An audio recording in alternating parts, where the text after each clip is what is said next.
Welcome back. This time we're talking about Person of Interest, Season 5, Episode 10, The Day the World Went Away. And boy, does this episode really live up to that ominous title.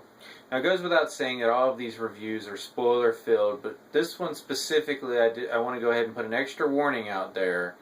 If you haven't seen this episode, stop now, go watch, come back later. So yeah, with 3 episodes to go, we lost 2 major characters in this episode, Elias and Root. So really, there's nowhere else to start but there.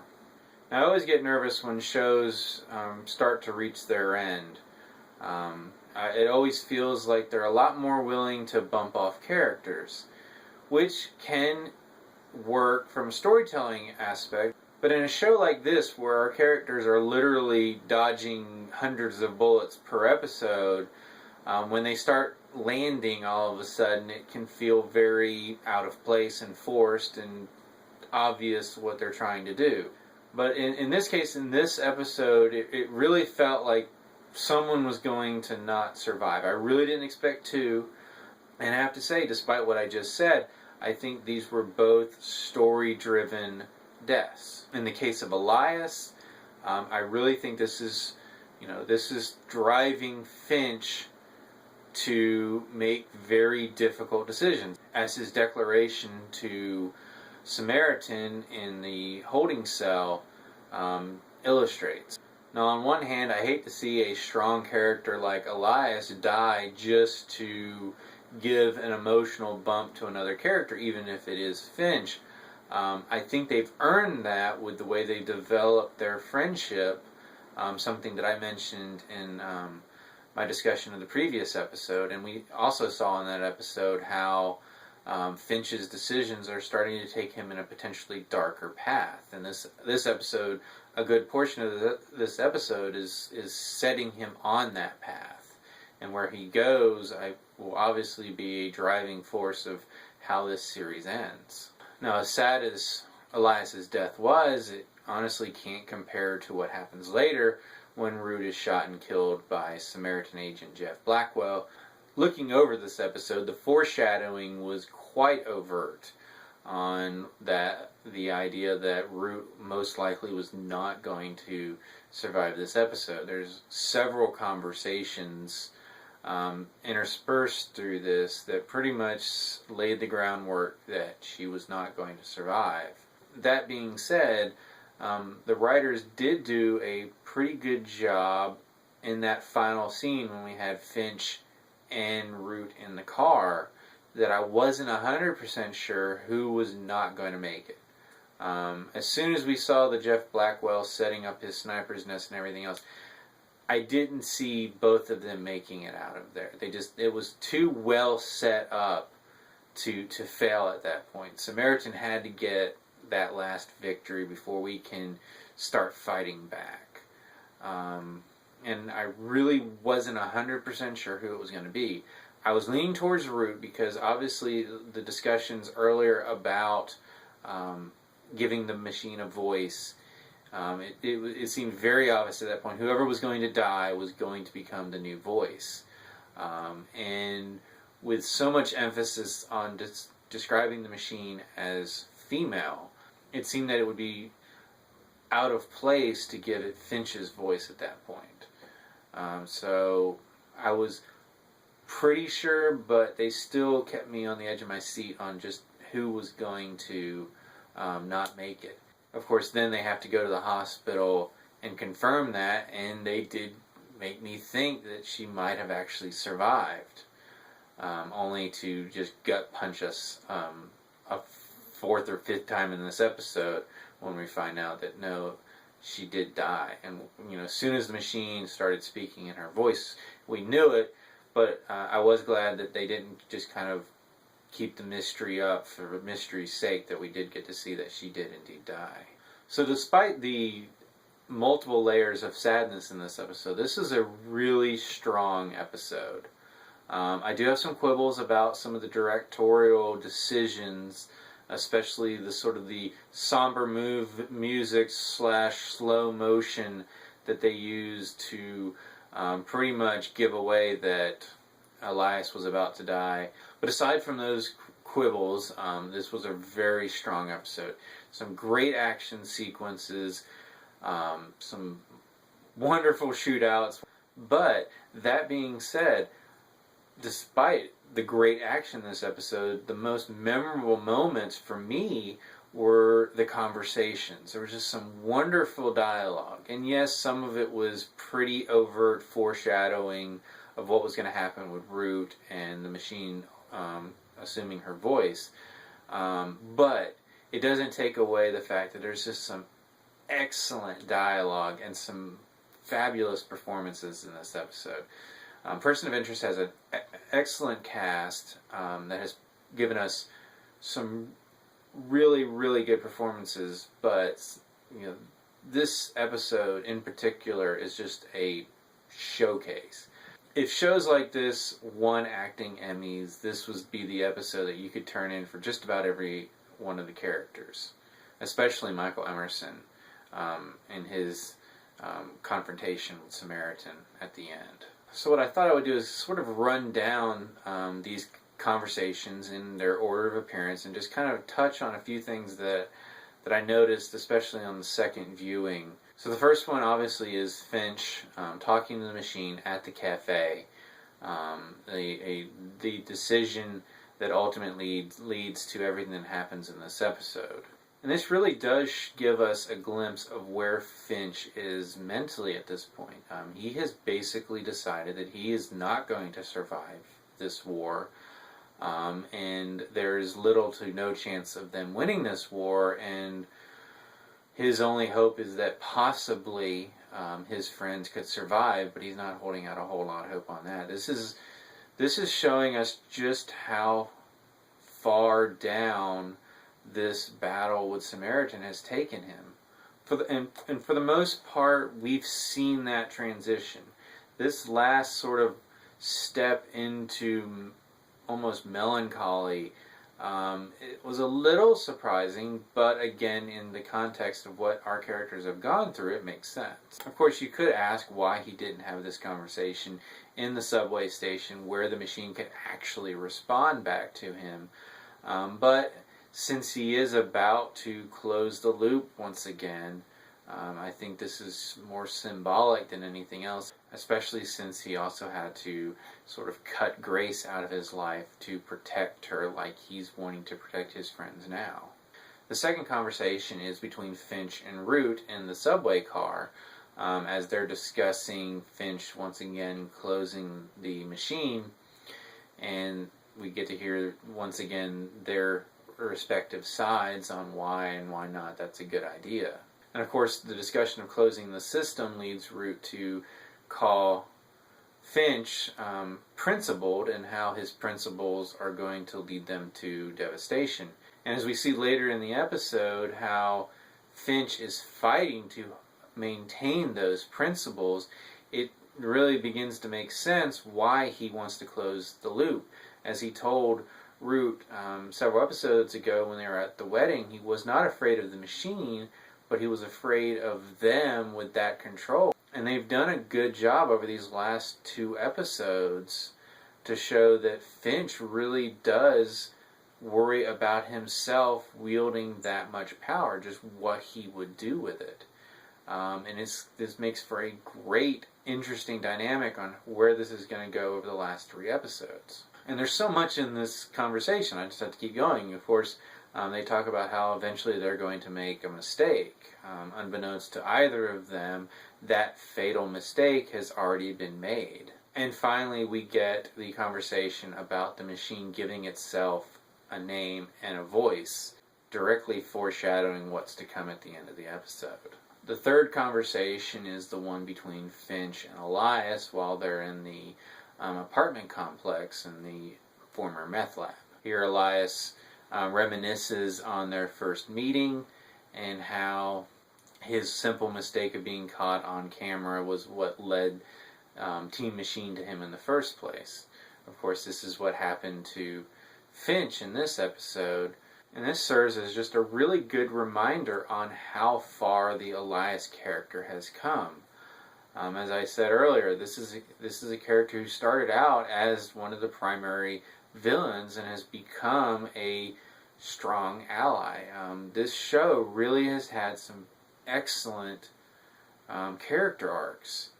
And sadly, we lost two of the major ones this episode, Elias and Root.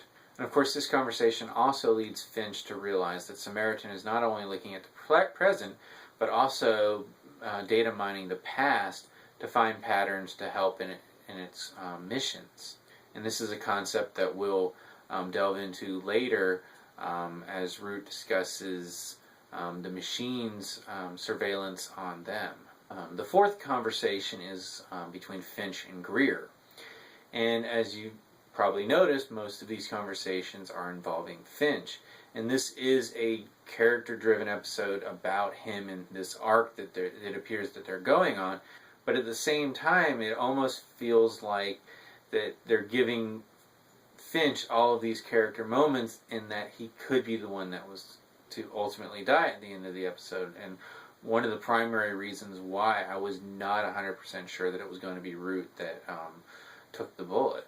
Now, while this conversation doesn't really have any philosophical implications like many of the others do, this does have a very more practical implications on Samaritan's plan for Finch. As Greer says, ultimately Finch is going to come to Samaritan and work for it on his own volition. Now, in pretty much any kind of storytelling, when a villain makes that kind of declaration, it usually pays off. The good guy that's being threatened or coerced ultimately ends up having to switch sides, if only as a cover to do more damage. Just how that's going to play out, I don't know, but like Chekhov's gun, those kind of declarations almost always come full circle. That being said, I'm still not 100% sure on why Samaritan, once Finch was rescued by Root and Shaw, that the kill order was immediately given. Did it expect its agents to fail spectacularly in their efforts to kill Finch? Obviously, Jeff Blackwell's primary target was the passenger, who we know is Finch. So I am a little confused, no, actually quite confused, on exactly what Samaritan's plan is with Finch at this point, which I think is what they're wanting us to be. So, good job, writers. Conversation number 5, and the first one not to involve Finch, is the one between Root and Shaw during their shootout as they're trying to rescue Finch. And despite the setting, this is probably the most overtly philosophical of the conversations, as Root brings in Schrodinger and realities and simulations and shapes and everything else. Of course, this sets up the conversation she'll later have with Finch as they're fleeing, but on a more direct level, only person of interest could have a conversation in the middle of a shootout with metaphysical implications and it turn into flirting. That is a showcase of the writing, the direction, and the actors. And quite frankly, the show that person of interest has become over these last 5 seasons. And of course, the next conversation, as I mentioned, is the one between Root and Finch. And this is sort of the payoff of those earlier conversations about the machine getting its own voice, as well as the metaphysical conversation with Shaw. And this is where Root really brings up this idea that when you have a machine that is able to document, record, and save so much information about a person, at what point does that recording become not necessarily sentient, but a accurate representation of that person? Now, if you remember, Finch began working on what would ultimately become the machine, not to stop terrorism, but to somehow counteract the memory losses incurred by his father, who was suffering from Alzheimer's. So this idea that by documenting a life to the degree that the machine can do, that you actually save that life, is really the culmination of what Finch was originally trying to do. And that's why this idea really resonated with me, because it makes sense in the context of what this machine's original architecture was meant to do. And of course the caveat being that this would only work with someone that the machine has spent so much time monitoring, namely our main characters. And secondly, this builds off of some of the things that we saw in Snafu, when the machine started going haywire and specifically lost the concept of time. That really established the concept that the machine is not existing solely in a linear timeline, but because it's always experiencing the things that it recorded previously, time doesn't have as much meaning in the world of the machine than it does for us. So these recordings that it has made of people, even those that are now deceased, exist in a quasi-present state. And what's great about the writing of this show is that this concept that Root is talking about in the car only really works because of the context that we have of the machine's concept of time, as well as the Alzheimer's link of Finch's past. And putting all of that together, it really all makes sense. So it's not just this, sort of out on how to keep Amy Acker on the show when Root dies. So when the machine assumes her voice, it really does feel like it's the machine, it's not Root, but it's more than just a voice. This is a representation of a pretty accurate portrayal of this person whose life and everything that she has experienced that was available for recording has been recorded and is part of this personality. I mean, it's more than a voice, it's a personality. And it's a fascinating concept, and it's one of those things that in this show we've come to expect because the writers have set such a high bar. But for what began as essentially a crime procedural with a sci-fi edge to it has become just such a wonderful show. Just the fact that this all comes together is just proof on how much this show works. Of course, this does end with Root dying and Finch being arrested, him being taken in and interrogated by an FBI agent, which leads us to just one of the most riveting scenes of this entire series, and that's just Finch looking slightly off angle, talking first to the FBI agent and then ultimately to the Samaritan itself, talking about society's rules and how he's always lived not by its rules but by his own set of conduct. And through the loss of Elias and the presumed loss, since he didn't know that Root was actually dead at that time, but the threat that pretty much everyone that he cared about will soon be dead, just where he's going to go.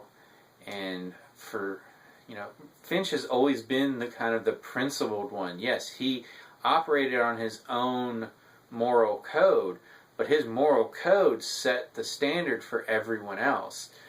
Even Root mentioned how her coming into contact with Finch is what set her on the path that she's on. And then John, how we saw earlier this season in the flashbacks to when he killed the suspected spy before he really had proof. I mean, all of these characters, whether they really know it or not, or even Finch knows, that, you know, he has changed these characters for the better because of this moral code. And he's looking very much like he's going to start dropping some of these rules so he can take down Samaritan before anyone else dies. And then although we don't get the full culmination of this, we do get to see the final conversation of Finch talking to the machine, who has now assumed the voice of Root. And he basically says, "Can you get me out of here?" And the machine begins the process of helping him escape. And as we see when John and Shaw show up, that escape involved the release of some 600 prisoners. I can't imagine that they're all just, you know, jaywalkers. And there's not going to be some collateral damage to that event. And that, you know, is evidence that Finch is changing his rules. So with 3 episodes left, this is going to be a very interesting arc for Finch. So to wrap things up, this was an excellent episode with some great dialogue, great action, great acting. We lost 2 pivotal characters in a way that felt true to those characters and felt like it served an actual story point and not just killing characters for shock value and, oh, we're almost at the end of the series, we have to make the stakes seem higher. It did feel like a natural development within the story, as much as I hate to see both of those characters go. Just how all of this is going to culminate in the series finale in a few weeks, I don't know, but I can't wait to find out, even though that does mean that the show will be over for good. So as always, please let me know what you thought of the episode and thought of some of the things that I brought up. Comment below. You can always subscribe. Check out some of my other reviews. And until next time, watch out for Samaritan.